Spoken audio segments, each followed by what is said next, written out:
Hello, good morning, Sylvain. How are you? A second, I'm having a little problem with my audio. Apologize.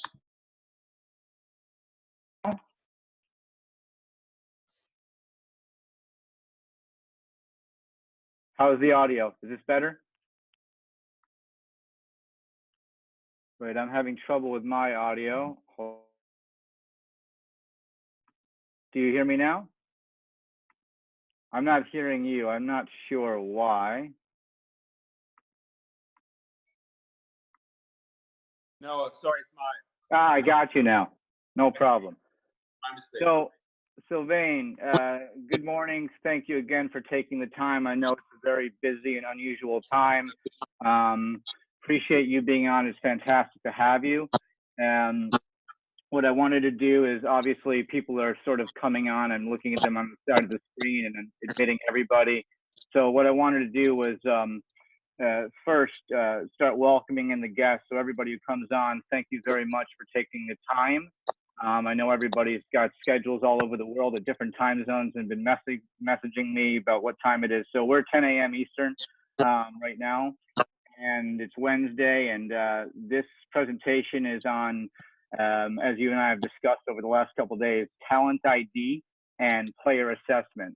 And what I was hoping to do was just sort of break it down for everybody out there, break down how I look at talent ID and player assessment, and obviously as Tennis Canada's head of women's national coach, and also the private coach for 2019 Grand Slam champion Bianca Andreescu, get your perspective on both of those subjects, because I think it'll be quite interesting for the viewers to hear about how you see those two things with, first of all, a very gifted player like Bianca, who's made such a great rise, but also to Tennis Canada as a whole, in terms of the evolution of Tennis Canada and how you look for how you look at players. So what I'd love to do is just jump right in, if that's okay with you, because obviously we're on limited time this morning, especially you, because I know you're a busy man. So appreciate it, and let's jump in. So as we talked about, when I think about talent ID, and I'm looking at players of all ages and levels, I don't usually look at ranking, or I don't even think about what ranking is. I'm more interested in how I see them and to envision the future. So for example, if a boy or a girl is, say, 10, 11 years old, when I see them set 6, 7, 8 years out, what it could be, what the potential is to develop into. I'm curious for our viewers and our listeners, I'm curious how you look at that. Well, I must say similar the way you do.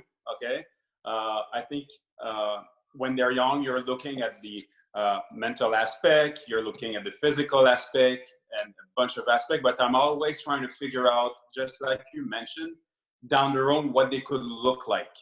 And for me, the priority, the number one thing I look like with younger kids, yes, athletic skills, competitiveness and all of that, but the main aspect is I'm looking always, because it's tennis, the tennis specific, is sort of like already the game sense, the easiness on the court, and how they're able with the court sense. For me, this is something that is very critical. Interesting. I agree, and that brings me to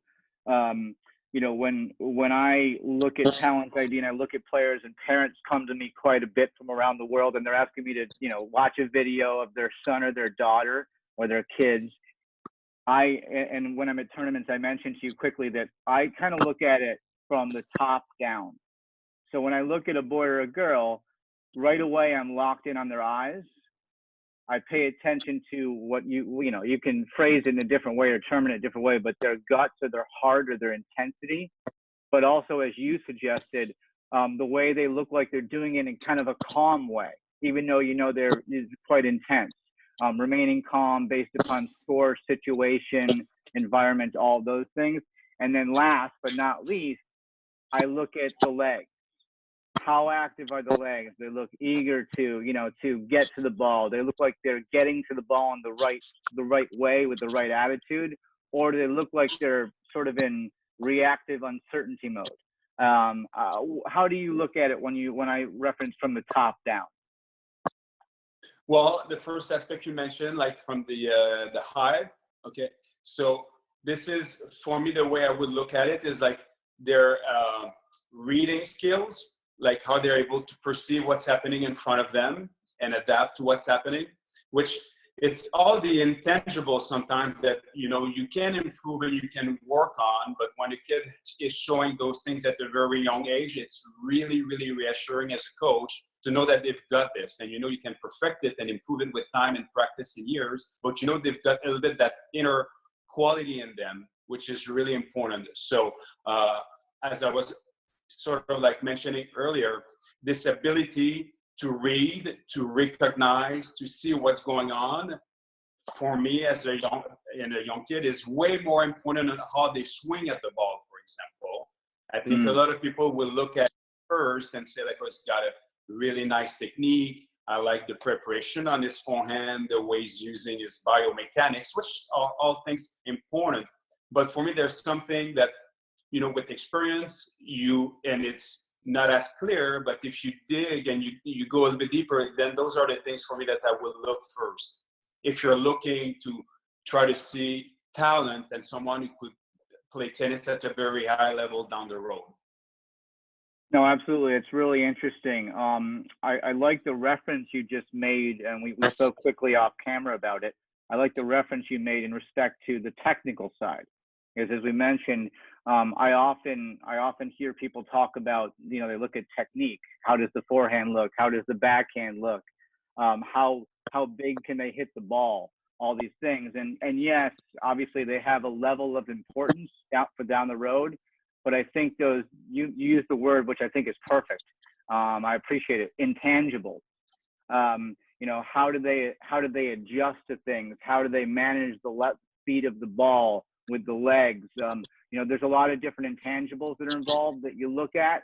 And so I think it's also a little bit, you know, kind of like, can that, if they work at that time, can that translate into the extreme level, right? Does that translate into the extreme level?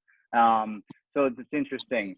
Now, this is a topic that you and I brushed on, again, off camera quickly, that I think is, for me, it's when I'm watching a boy or a girl play at a tournament, maybe it's a little bit relative to the level and the age and the tournament per se. But the truth is that if you're looking for the top level, like you said, right? To use an example, the first time I saw your player, Bianca, play, okay, Andreescu, was at her second Orange Bowl win, okay, when she played Dalma Golfi. That was the first time I ever saw her. I didn't know who she was.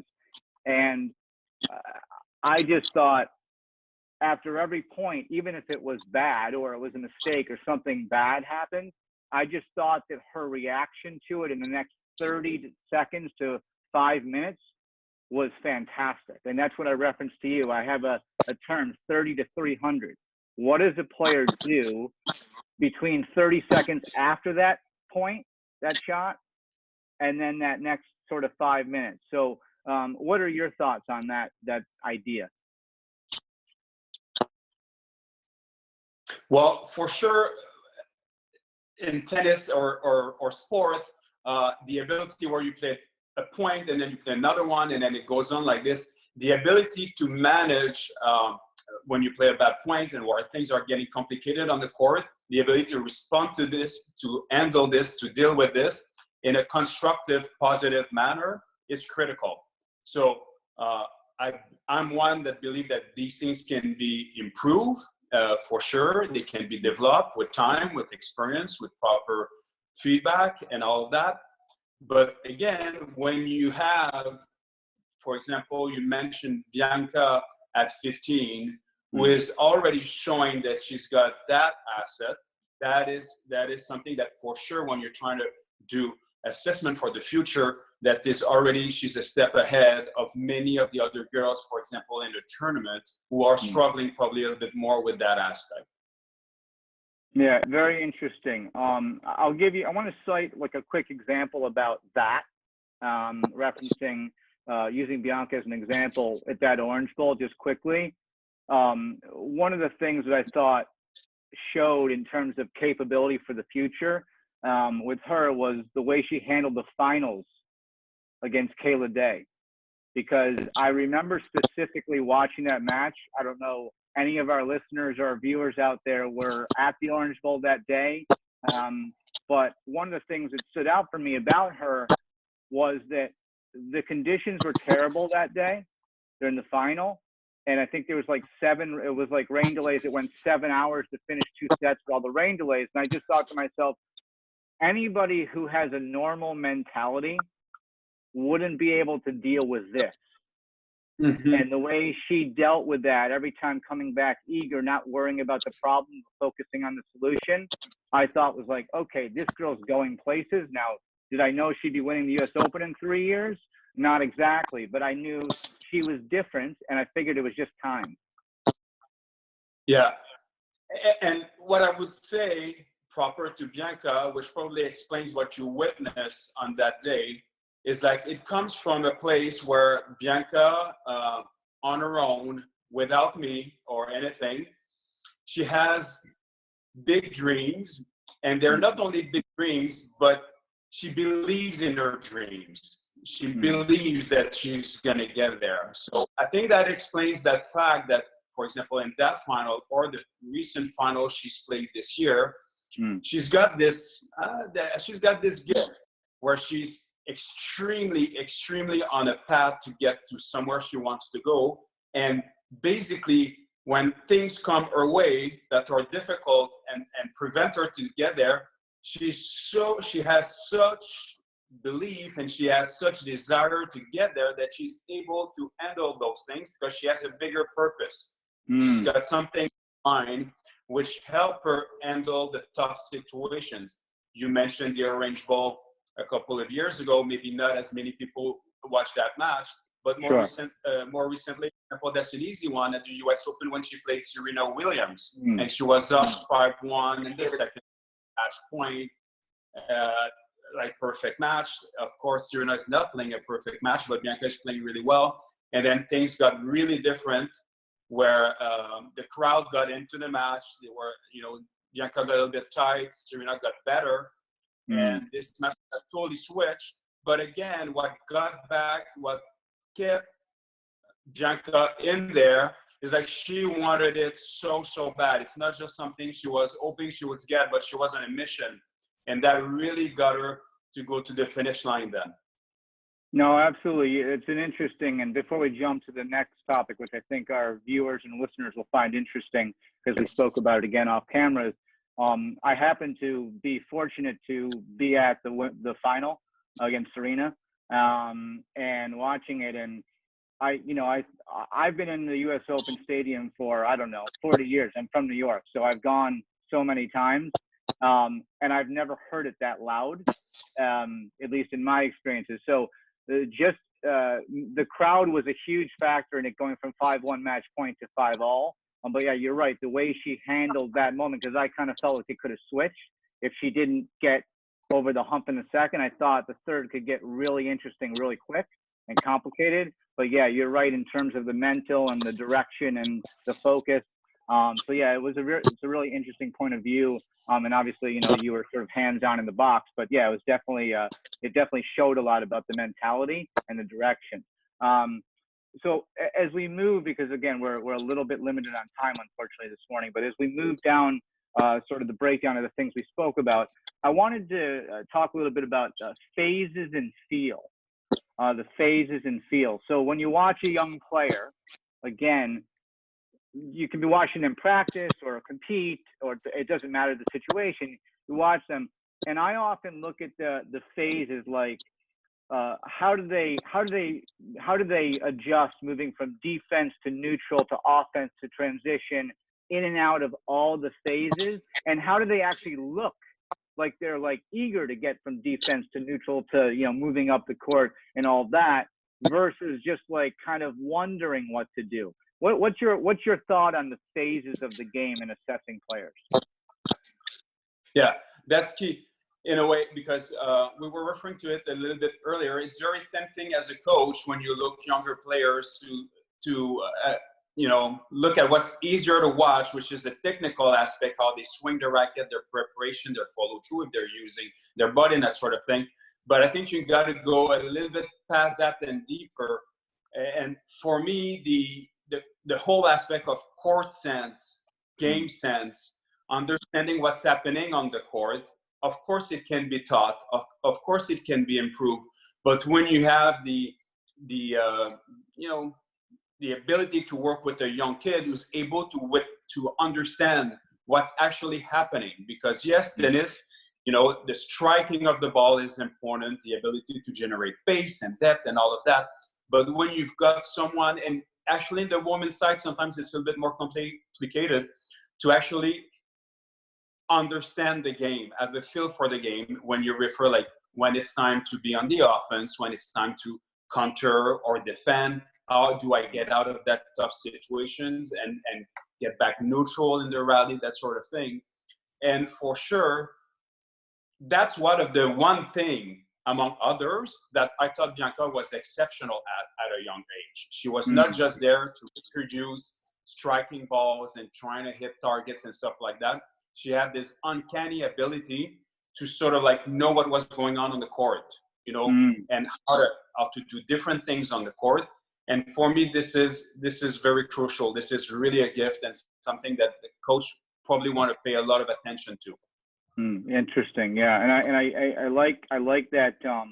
I like the reference to Bianca in that case, because like I've heard it referenced on TV a fair few times, which I think is an interesting terminology. The commentators have talked about.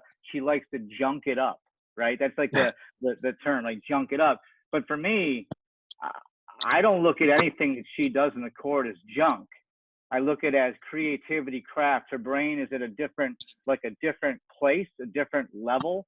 And she understands, going backwards in the conversation to go forward, she understands what's making the other girl uncomfortable, right? Okay, and Correct. be somewhere in the court they don't necessarily want to be, especially when it's not on their own terms. So that's, again, that phases and feel part. And that, I think that sort of takes us into a nice place in the conversation. Phases and feel, moving to the feel side of the conversation, the feel side of assessment, right? We talked about that again a little bit off camera. I look at feel, and when you look at young players, right? Okay, everybody focuses. I won't say everybody. Many people focus on the result, right? Is the boy or the girl winning the match, right? Was it a mistake to play the drop shot, or whatever type of shot they tried, right? And the constant thing you hear is, why didn't you just rip the ball, right? Why didn't you just rip the ball? And my thing is, when I see a kid that has the hand skill, the feel, the visual and hand feel, I'm like all for it, because then I realize that those are things that we talked about, you and I don't feel like can be taught. I feel like they have it. I feel like you can learn to use it, but I feel like a lot of kids don't have it, or not everybody's got it. Some people are just really good at hitting the ball well, but when you see that kid who's got that slice and that can go inside out and can do whatever they want with the ball, even if it doesn't work, it's still, I think, a great thing to pay attention to and value. What are your thoughts on the feel? Yeah, it's critical. I think and we can look at feel in different way, but the one thing I look with younger players, because I think it's really, really key as you become older, it's like the ability to generate quality on the ball, liveness on the ball, pace on the ball with very little effort. To just have that timing, that skill to be able to get that ball to move and without trying too hard. And again, this is technical, but it's not at the same time. A lot of it is timing, fluidity, this easiness. And you see so many kids out there who are making such, are trying so hard to deliver something on the ball.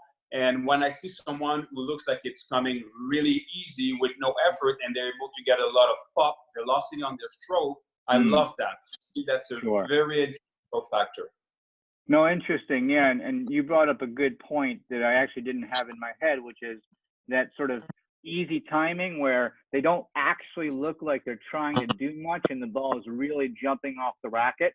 And sort of their opponent feels the weight of that ball to try to deliver it back, which is also a great asset to have when you see that, versus trying really hard and they don't look like they're getting a lot out of it.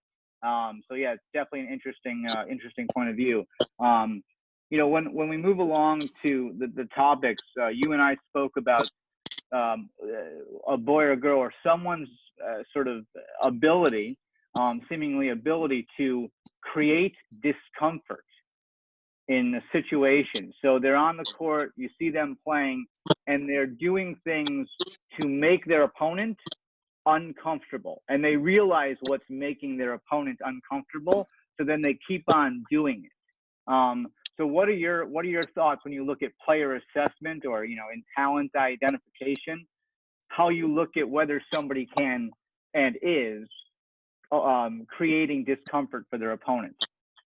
Well, I think it's so important. And then I'll be honest with you, I'm so tired sometimes to listen to the players at the highest level in the pro tournaments before they go on the court. They do this pre-match interview and they're saying like, oh, I'm just going to go out there and play my game.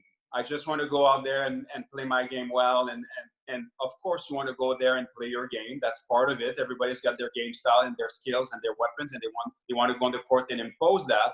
But there's actually two players on the court. There's yourself, and there's another one. There's another player in front of you that has weapon and weaknesses. And I think it's part, as much as you want to go there and impose your game, I think it's part of recognizing what they like and what they don't like, what they do well, what they can't do, and what they will do on certain shot and not do.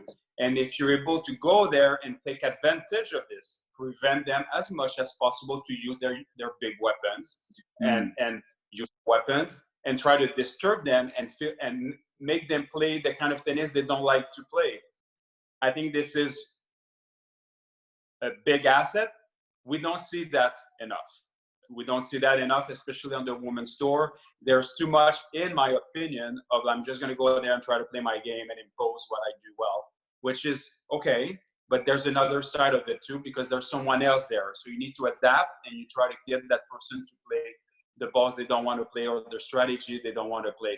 I think that's about understanding tennis, court sense, game sense, all those things that I'm really strong on. Interesting. Yeah, I love your perspective on that and referencing like when the players do the interviews, how they say, I'm going to go out there and play my game.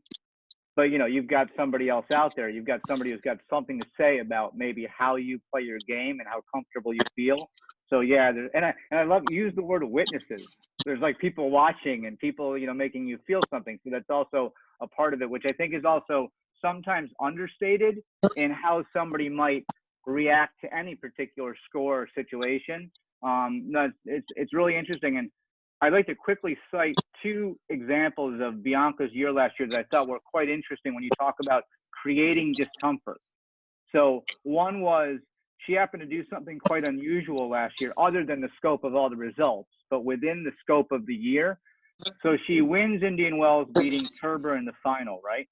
Okay. And then literally like 4 days, 6 days, I don't remember right now exactly when it was, she's playing her again in Miami, right?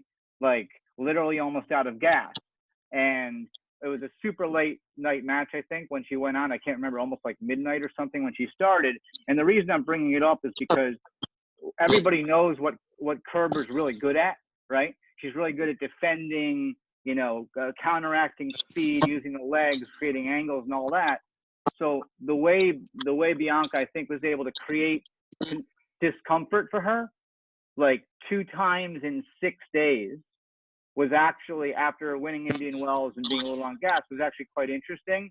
And then the other example quickly is people asked me a lot after the U.S. Open about the final against Serena. And I have a lot of people ask me, hey, well, what'd you think of the final? Why'd you think, not the result, but the way it was played? And I said, I actually thought that one super interesting part of the match wasn't actually in the match, which is when they did the coin toss, Bianca chose to receive, right? And I told people, look, I think that tells you a lot about the way her mind works, because most people don't want to start with receiving Serena's serve. But she was kind of like there, like ready, you know, saying, okay, listen, I was up on you a break in Toronto, right? Even though you're retired, I'm not on, you know, I'm going to create discomfort. I'm going to, you know, all that kind of stuff. So I think that that's like an interesting example of somebody who knows what they need to do to create discomfort for their opponent. Yeah, and especially against Serena, you have no choice. I mean, you know, she has a big say on how the match is going to go. We know that she's right. And incredible, but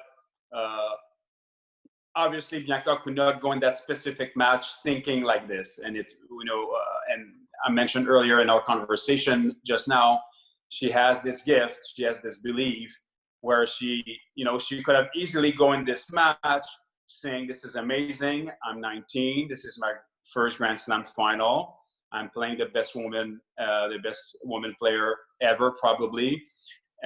So what I've accomplished is amazing, I'd like to win. No, she was not like that. No, she has worked the entire tournament to try to get in the final, to win the title. So in her mind, there was no way she was going to. And so she's got that, because it's easy to say, that's pretty impressive how she was thinking, but she really has this gift, like to really believe in herself and really high expectations. And so she was able to go in that match with that belief, which makes her really special. Yeah, interesting. Yeah, no, for sure. I mean, obviously, Serena's got a huge say in anything that happens on the court. So just having that, and actually, I think that you brought up a good point about the word belief, because I think oftentimes the thing that separates the best of the best from the, you know, the rest is just that when a really good player gets on the court and they have the physical tools to do it, and it's obvious, but they don't have that inner belief. They don't really believe that they can win or should win. And so I think that that's maybe the difference if the match gets tight, you know, comes down to that. But look, I want to just let everybody know very quickly that Sylvain graciously agreed to be in the meeting today and be on the call until 10:30 because he has another call. And as I'm a stickler for time, as anybody who knows me knows, I don't like anybody being late on my account, much less me. He's got about 2 minutes left maximum. So what I'd like to do, Sylvain, if you're okay, is just go quickly, if we can, through the last point, and then Sure. We'll let you go and we'll go from there. So we talked really quickly off camera about the idea of standing out versus blending in. You know, what are you developing as a player? What kind of assets are you building that when you show up to, you know, compete or be in a tournament and you're trying to obviously create success, are you doing things in practice or, you know, competitively, warm up, all those different things that give people the impression you're there to stand out from the crowd, separate yourself, or blend in and be just kind of like the rest of everybody? And what are your thoughts on that?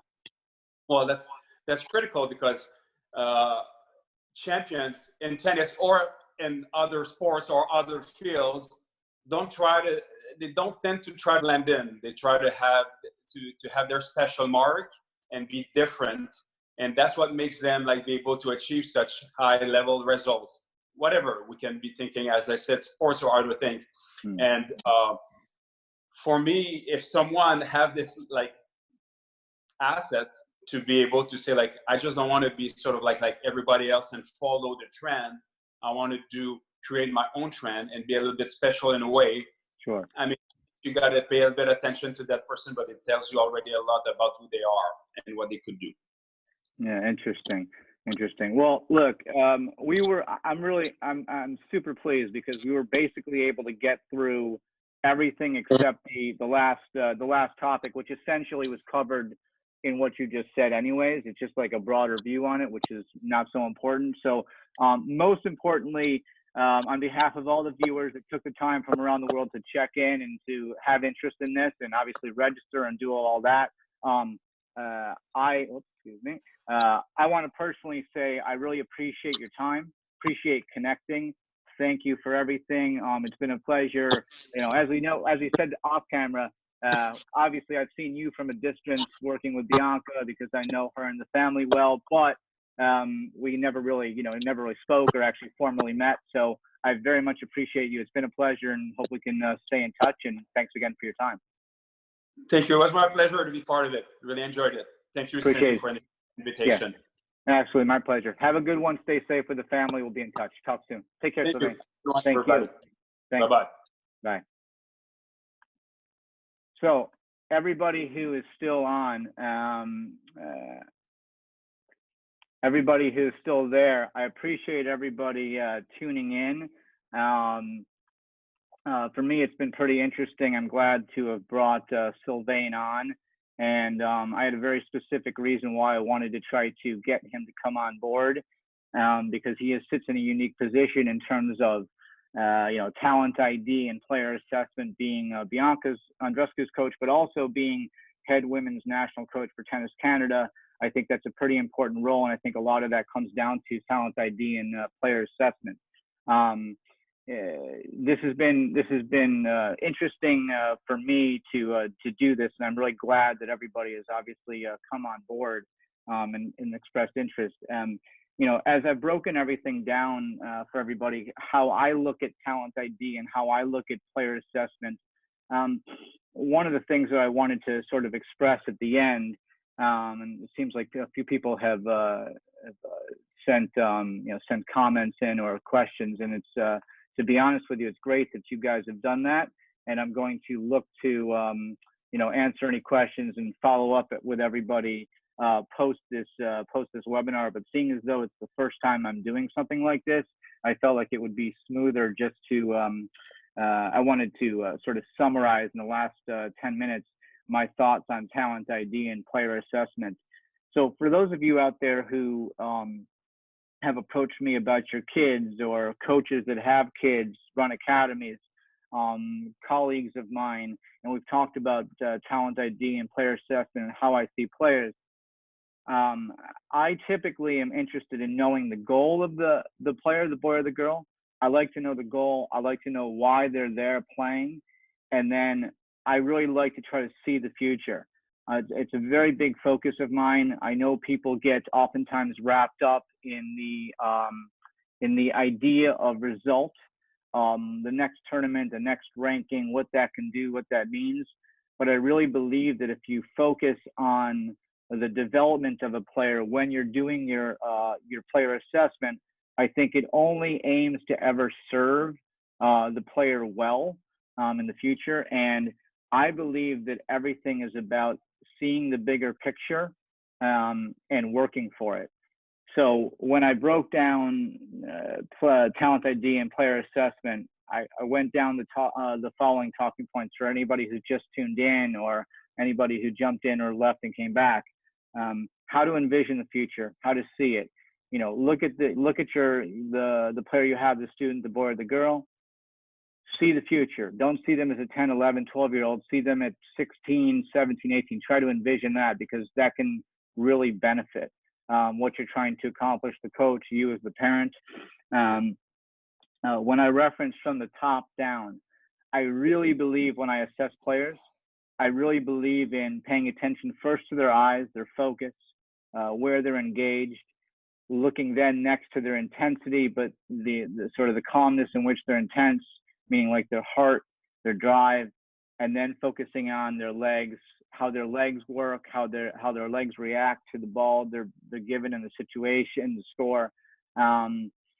Those are super important to me when I do the work I do.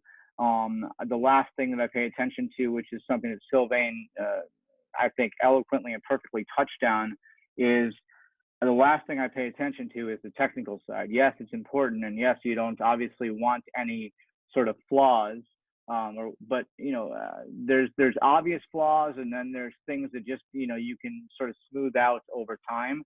And I truly believe that for me that's the last thing that needs to be paid attention to. If you're at a tournament, an ITF, a local tournament, it doesn't matter what the level is. I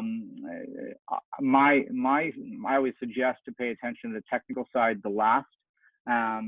And then when it comes to, I think, two critical elements of talent ID and player assessment, I really believe that the reference that I made, and Sylvain seemed to completely agree, is that when I watch a player compete, I oftentimes, you're just watching, points being played and what their mannerisms and things of that nature, their behavior is, because behavior is a huge part of athletic success.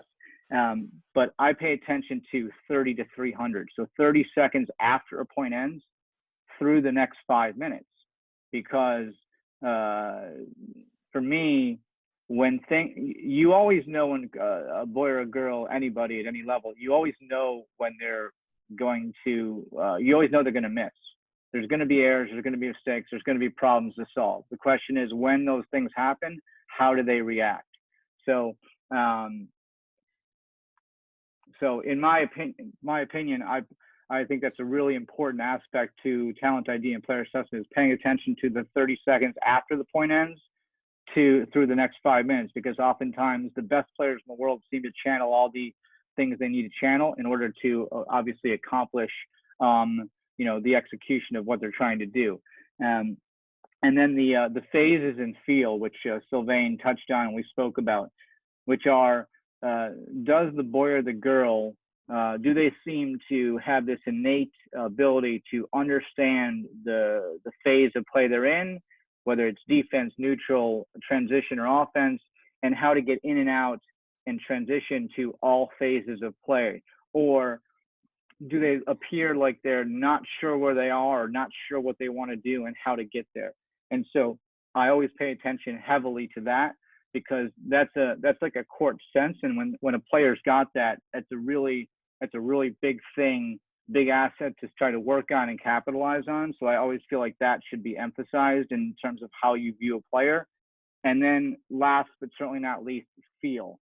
There's some kids that you look at and you just understand that they feel the court and they feel the ball and they feel the game. They sense everything. And when they have that, I always believe that it should be explored. It should be developed. It should be worked on.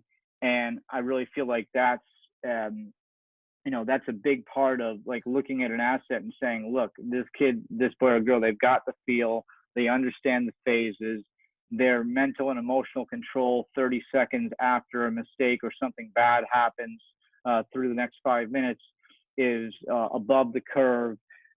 You see their eyes, they're focused, they're engaged. You see how intense they are, but in a calm way. They don't overreact. And then you see the legs, how they adjust.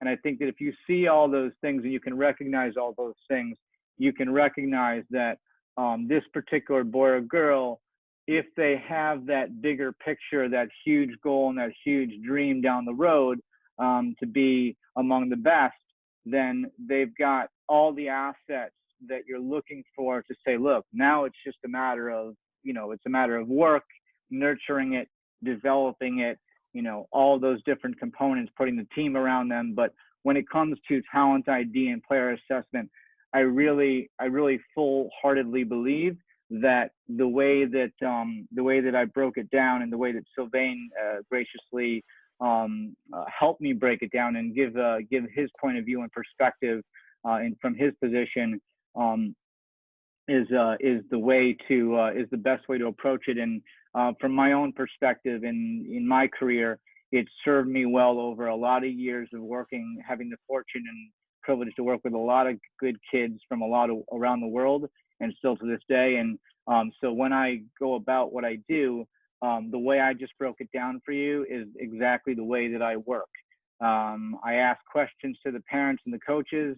I ask questions to the kids, and then through either on the court work assessment, or a lot of times through video analysis, I look down this list that I've just shared with you, and I start to do the identification. I make the player assessment, and then I determine in my own mind, how to work with the coach I'm working with, the parent I'm working with, the player I'm potentially working with, and then all those things moving forward to lay out the plan. So With all that being said, look, I want to sincerely thank everybody for registering, number one, showing up, for everybody who has been able to do that, and taking the time out of your Wednesday, wherever you are in the world, to tune in. And I hope that this was interesting, insightful, helpful, useful in some capacity. And I will be looking at all of your questions I've seen, doing my best to answer everything. And thanks, Emma. I appreciate the message. Great to have you on as always. You're a legend. Hakan from Turkey, it's been a long time. I appreciate you and everybody who I've had the chance to get to speak to in the last 2 weeks since I put this together that I know, and everybody who I've met. Thank you so much. Feel free to be in touch if I can be of assistance. I definitely will talk to you about doing so, and I look forward to the next one. So everybody have a great day and take care. Thank you very much.